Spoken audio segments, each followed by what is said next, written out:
everyone. We're on the road. Just rolled out of Ely, Minnesota. Cute little town. We'll be going back through there, I think, later on. We're out day tripping. We're going for sure to the Laurentian Divide. Gabe, can you tell us anything about that? Well, the watershed's 3 different directions: Mississippi River, the Hudson Bay, and Superior goes in Lake Superior, goes to the Atlantic Ocean. We're also going to be, I think, driving into some heavy mining areas. So we'll probably be finding some mining history. We might throw in a campground tour. Dave's, as you can see, every trip, this is why I drive, okay? He finds so much stuff on his phone that's not on any of the maps. A lot of stuff he finds, he's like, that ain't even on any map. And then he goes to, it's not on this map, not on this map, not on this map. So there's so much stuff that you can find off just following your GPS. That's what he does usually. And we got the dog back there. He's resting. So right along with us, see what our first stop is going to be. Located 2 miles from Tower, Minnesota is Sudan Historic Mine. It is known as Minnesota's oldest, deepest, and richest iron mine.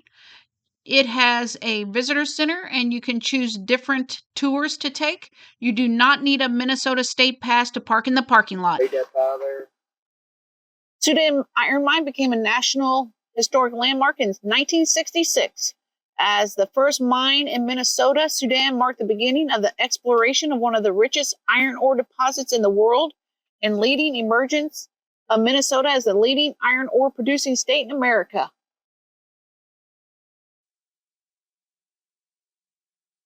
This tank stored nothing but air compressed inside the engine house.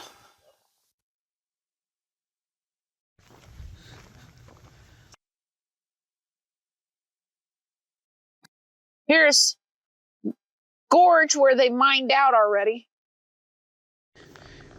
We just were up at the top where we were visiting the Sudan Mine, and now we're down here where the first shipment of iron ore out of Minnesota came through in July 31st, 1884. I think I have this right. Sudan was Minnesota's first iron ore mine, and they mined the deepest. And right here is where the first shipment came out back in 1866, I think I just said. But this is now a state park. When the iron kind of drew to a close, that company donated the mine to the state of Minnesota to make it and preserve it into a state park. Over here where the Laurentian Divide is, and it shows you the 3 different ways that the water sheds. Flows to the Hudson Bay, flows to the Atlantic Ocean, and flows to the Gulf of Mexico. On the Mississippi River, yep. Yes. And there's another little placard about the geology of the divide. Anything else you want to say about this place? Glad I got to see the marker where the watershed's 3 different directions. Yep. The Atlantic, Hudson Bay, Gulf of Mexico. Gulf of Mexico. Had a nice conversation with the forest workers. They have given us a tip on someplace, because all the signs, when you type in Laurentian Divide in images, there's a couple of signs, big ones, that are no longer here because of the highway. But the gentleman that we just talked to, he said there's one at a rest stop about 15 miles from here. So that's where we're going to go. Here is the plaque about the 3-way continental divide that the forest worker told us about at this rest stop. So we are going to have lunch here. Wasn't too far out of our way.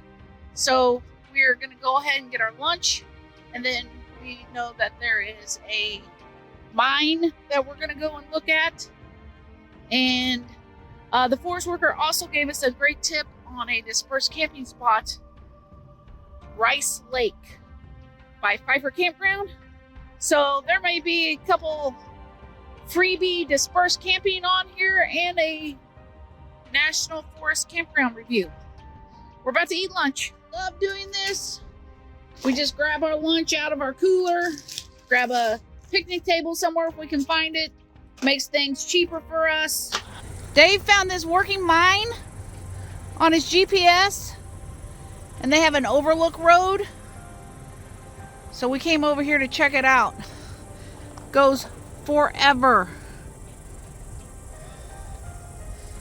All right, I'm gonna go over there what Dave is. That might be better than me standing on this half-cocked rock. That over there where that pile is, that's where they separate the overburden and the ore that they're looking for. There's two of those conveyor separator shakers. And then the tall drilling looking things, that's where they drill the holes. And when they blow the dynamite, everybody has to shut all their engines off, and that's when they do the blowing. One now over there, and there's one back over there. And you can see the big trucks tootling up and down the road. The excavators, the high loaders. Good find, Dave.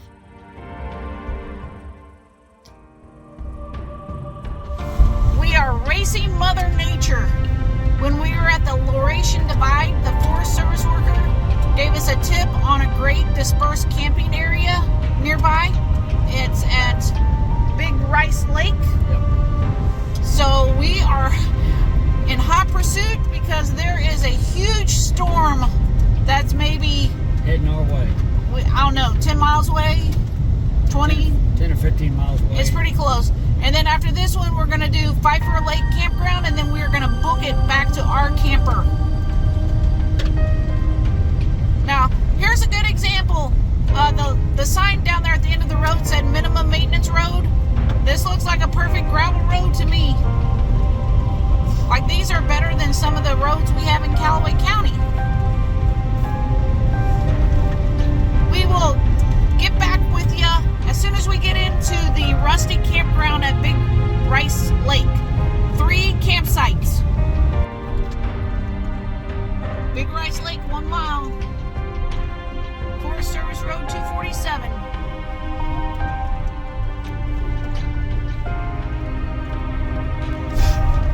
Okay, here's a sign that says camping. We couldn't help but notice as we were driving, there are some big bugs up here. See what this looks like.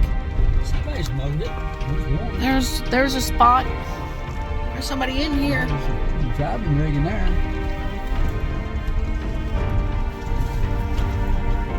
Municipal plates.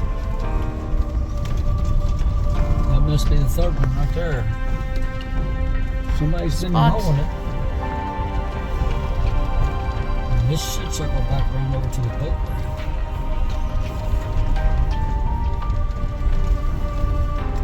See a building in here on the map. Ooh. Got some sketch. Maybe the boat ramp, you might go the other way. Nothing the old Jeep can't handle.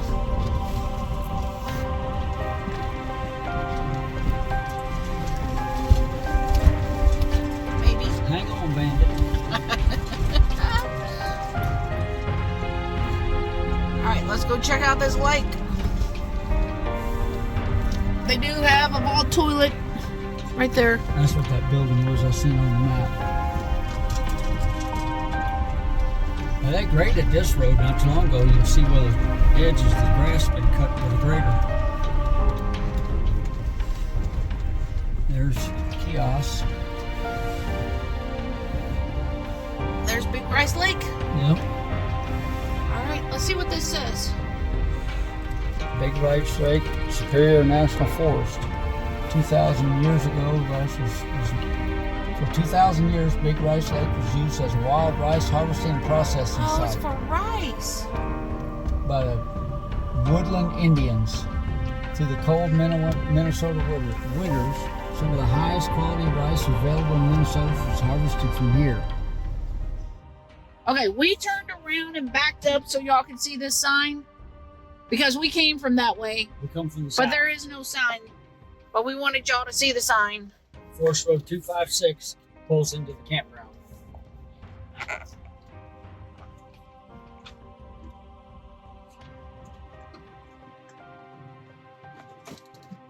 We looked into this campground. We looked into this yesterday when we were moving, but I really kind of forget about what part of it, because I think you can make reservations here, and I think that it was either packed or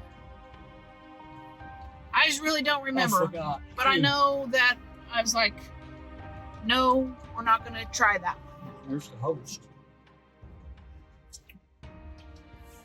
And as you can see, it is starting Fee to area rain. right there. Oh, the fee area. $12. Unless you got Golden America, the Beautiful Pass.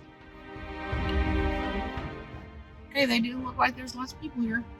One. There's one. Two. 4 is open right now. 3. First come, first served, it says there. Yep. Here's 5.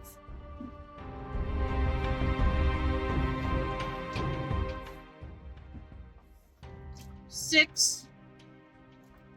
Now all of these, you only have this loop. There's nobody on the interior. There's 7. Okay, see how there's no campers over here on this side. 7, you're in 1 up here. That would be nice and quiet. Like Here's 8. 8 would be really cute because it's overlooking the lake. Yep, and that's the 8. road to the beach or the boat ramp or boat. We just saw the same forest worker that we saw at the Laurentian Divide. She's here. All right, back to work here. Site number 9. Here's site number 10. You gotta walk down to that one. Oh, that one is a nice site, right on the water. And 11. Then over here we got 12. Look, see the water out behind that too. Oh man, nice. 13 maybe? Yep. Yeah. 14, that's 14. 14. Here's 13 over here. And 15. 16. And 16. Somebody's coming into that one. That's reserved already. 7th through the Really 9th. nice.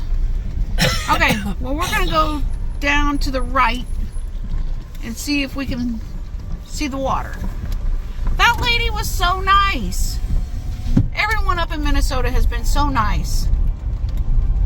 We told her everywhere that we've been since we talked to her, and she said, man, y'all put on some miles. Trash can back there. I was like, yep, that's what we do all the time. Let's see what this lake looks like. Looks like the wind's blowing some waves. Incoming storm. This is just an iconic Minnesota lake. See the bird house over on that dead tree? Yeah. It is beautiful. Like every lake in Minnesota is like this. All right, we got to make tracks and get back to our camper before this storm hits. All right, we're in Embarrass, Minnesota at the Neil Mark Homestead Museum. we drove by here yesterday and I saw it, but it was closed. We happened to catch it today. The ladies in there working were so nice. Dave, you want to tell us what the lady told you? They got finished. I'm going to flip this while he's... Their ancestors, when they came here in the early 1900s, they farmed and did wood and mined all the different families that came over. Well, I just showed you that sauna, and on the board it said that in Finland, Finnish people, they use their sauna for more than a bathhouse. They use it for doing laundry and baking and for warming up in the winter. They was outside laboring, cutting wood or whatever they was doing, working. The lady that was talking to me, I told her that we just came up to Big Rice Lake, and she asked me if there was any rice still in it. And I was like, you know, we didn't know if that's what it was still used for. So I told her all I saw was big, tall things of grass. So she said, well, that's how you harvest rice. There is so much history everywhere you go. All you have to do is look around and notice it. All right, well, this is a neat stop. Y'all should put it on your list. I'll show you the sign. Embarrass, Minnesota.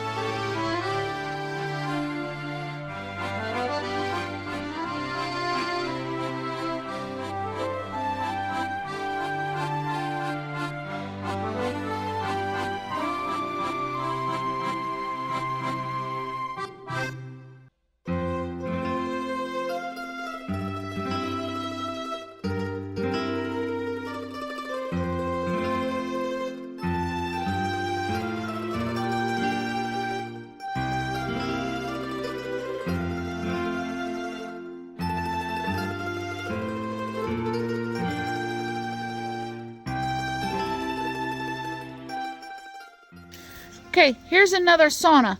I'm gonna go in. Hand crank ringer. Oh wow, this is old. You can smell it. Built in 1935. That's where they would build the heat up and the rocks, and then you would have your steam in here. Yep. Oh, this was worth the stop. We see these all the time up at Amish. What is this thing, Dave? McCormick Dairy International Harvester Thrasher. We It's see that Amish down our way use them still. Yep. Steam driven, belt driven off the tractor. Off the engine. Put the pump, puts it in the machine. Runs and separates it. Got the chaff blows out that pipe barrier. Clean grain. Gets augered out. Puts into the, here's the little, falls into the chute, brings it out to their truck, or they bag it as they put it on their wagon.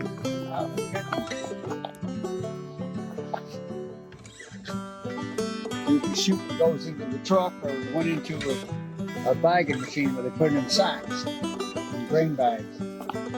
Here's the big grain elevator made out of wood.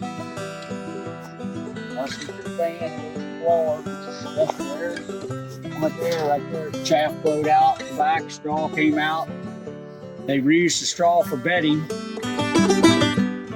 So, ride on it. We got a disc like this at home. We pull the tractor. This kind of tractor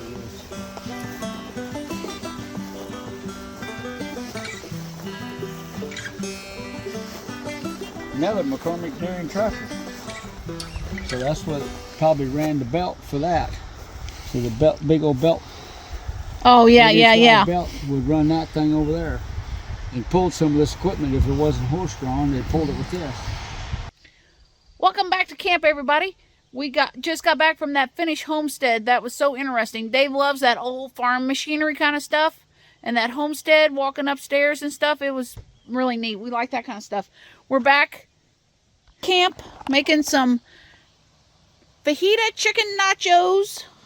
And I'm going to make one of my little desserts. No sugar added peaches. Pudding. You just mix this together. I just added a little bit of extra water. Now I'll go put this in the refrigerator and it'll firm up. Might even add a little bit extra water to it. We'll see. We're not big dessert people, but it's just a little bit of treat. Dave likes peaches. And it's easy to do. And the chicken fajita nachos, I made that at home. It's been in the freezer cooler. Yesterday, we took it out of the freezer cooler and put it in the refrigerator. So it's ready to go. Well, surprise, we're back. Kawishiwi Falls hiking trail. We're heading to it. We decided we still got sunlight today. Let's do it. I'm hoping that tomorrow can be a video-free day for us. And it wouldn't be with this because this is going to be amazing. Probably the perfect time to come back here too. All right, let's check this out. And I can tell you that I can already hear the falls. Okay, and this looks like it's going to be pretty short. One way, keep right. Here's the falls. Oh, there's a power plant and a dam. Kawishiwi is an Ojibwa name meaning river full of beaver or muskrat houses. Huh. Tina needs that. She needs to name her property that.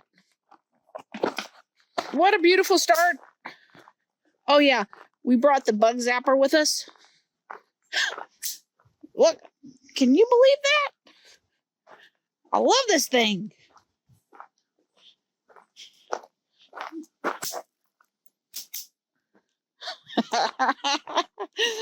It's like music to my ears.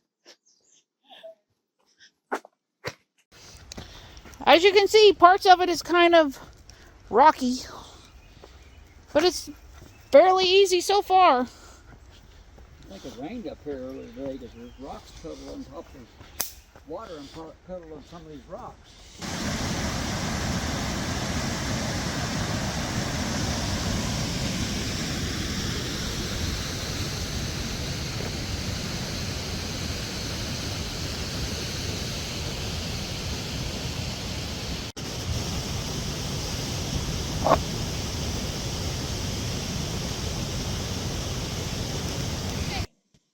We are heading over there. Yeah, the kiosk is over there. But I'm just letting you know, on really popular trails, try to go early in the morning or late at night, because that's when the least amount of people will be here.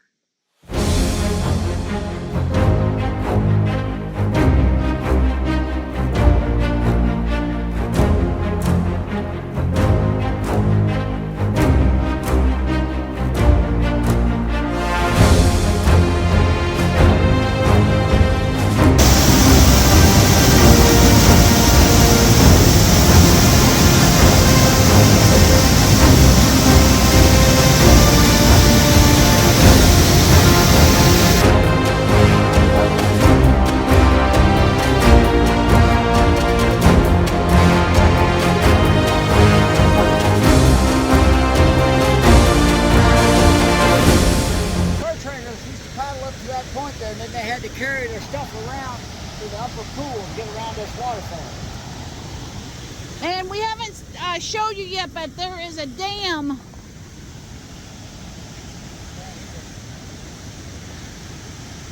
There's the dam right there.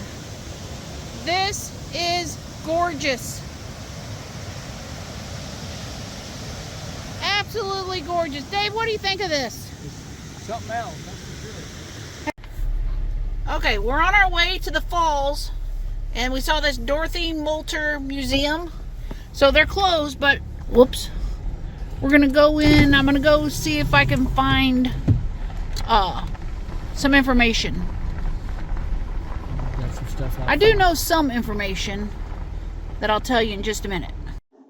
Okay, here's what I know about her. I watched the movie last night getting ready for this. This lady had land over on an island, and the National Park Service wanted to buy her land, and she actually did sell her land to them, but they let her live there and gave her a radio, and they called her a volunteer. So if anybody ever needed help, she could just call on the radio, or if they wanted to know the weather, she could let them know. And one of these buildings out here, they brought it over log by log. They labeled it. Dorothy Louise Moulter lived 56 years on Knife Lake in the Boundary Water area of northern Minnesota. She was born in 1907 and passed away in 1986.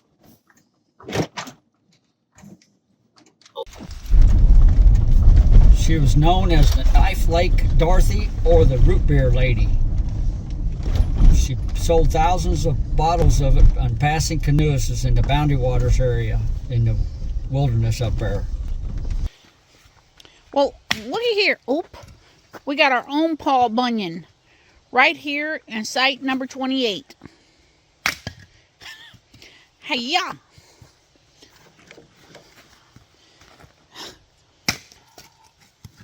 We are thinking that the rain is over. Not that I think we got any here, but